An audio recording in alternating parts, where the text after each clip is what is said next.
આજે અષાઢ વદ નાગપંચમ ધનાલ કંપાની બહેનો નાગપંચમનો વિધિ ચાલુ છે, તમને બતાવો.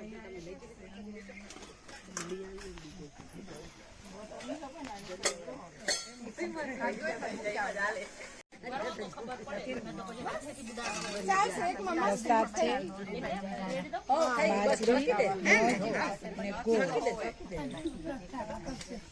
પ્રસાદ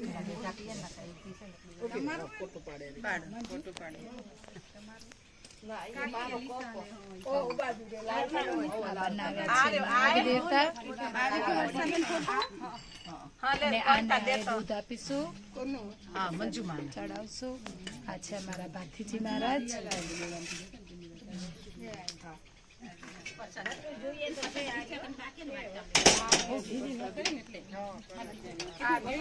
અમારા હનુમાન દાદા, બજરંગબલી.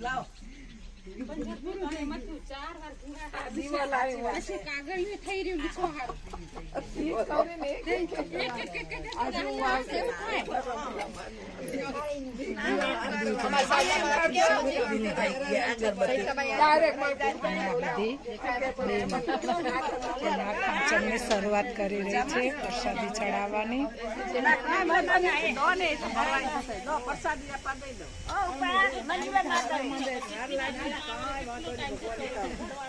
એ બાજુ પુરાય તો પૂરતો આવે.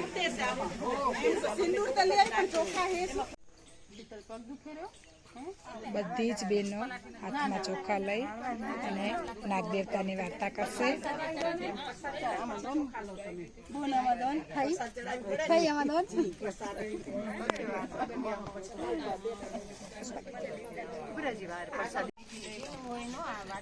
નાગદેવતાને પ્રસાદ ધરાવવામાં આવે છે.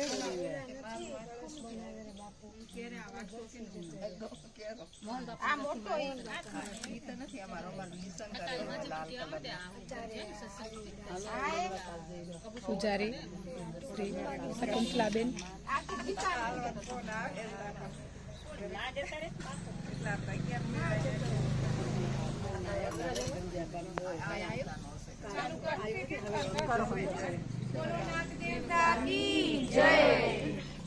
નાગપંચમી વ્રત. શ્રાવણ વદ પાંચમ એટલે નાગપંચમી. આ દિવસે વ્રત કરનારે સવારે વહેલા ઉઠી નાઈ ધોઈ પાણિયારે નાગનું ચિત્ર દોરી ઘીનો દીવો કરી પૂજા કરવી. પછી બાજરીના લોટની કુલેર બનાવી ધરાવવી. તે દિવસે એકટાણું કરવું. એમાં આગલા દિવસના પલાળેલા મઠ, મગ, બાજરી, કાકડી તથા અથાણું ખાઈ શકાય. આ વ્રત કરનાર ઉપર નાગદેવની કૃપા ઉતરે છે. ધરમપુર નામે એક ગામ હતું. આ ગામમાં એક ડોસી રહેતી. તે ડોસીને 7 દીકરા. ડોસીએ આ 7 દીકરાઓને પરણાવી દીધેલા. તેથી 7 વહુઓ સાથે રહેતી હતી. દરેક વહુને પિયર હતું, મા બાપ હતા, પરંતુ નાના દીકરાની વહુને પિયરમાં કોઈ જ હતું નહીં.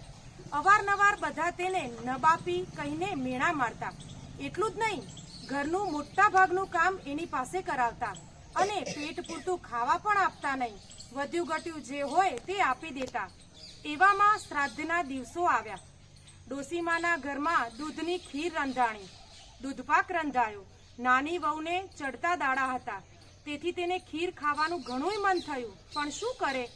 તેને કોઈએ ખાવાનું કહ્યું નહીં. બધાએ સાથે બેસી જમી લીધું. પછી સાસુએ એને બૂમ પાડી કહ્યું, અલી નબાપી, જા, જે વધ્યું ઘટ્યું હોય તે ખાઈ લે. પછી એઠા વાસણો હોય તે નદીએ જઈને ઉટકી આવ. નાની વહુ તો રસોડામાં ગઈ. તેણે ખીરનું તપેલું જોયું તો ખાલી ખમ એની આંખમાં આંસુ આવી ગયા. ખાલી 2-4 પૂરી અને 1 ચમચી જેટલું શાક વધ્યું હતું. એ ખાઈ એઠા વાસણનું તબકડું માથે ઉપાડી એ તો નદીએ ગઈ. તેણે નદીએ જઈ બધા વાસણો તબકડામાંથી બહાર કાઢ્યા. એવામાં એક વાટકામાં કોઈની એઠી ખીર હતી. નાની વહુ તો ખીર જોઈ રાજી રાજી થઈ ગઈ.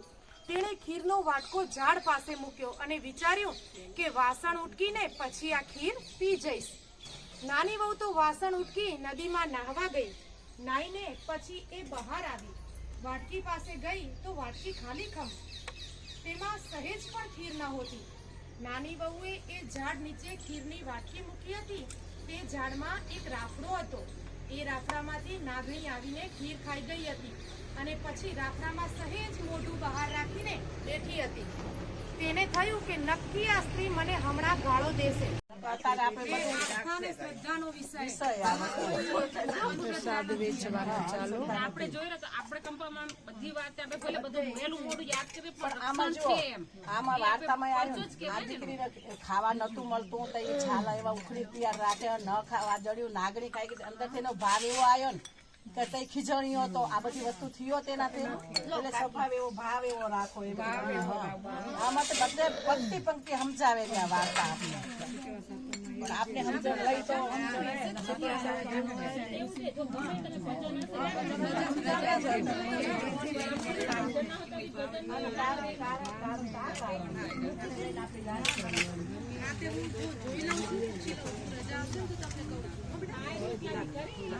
આપણી પેઢી બહાર નોકરી ધંધા કરતા નીકળે જોઈ આજ આપણી કંપાની રક્ષા આખી બાજુ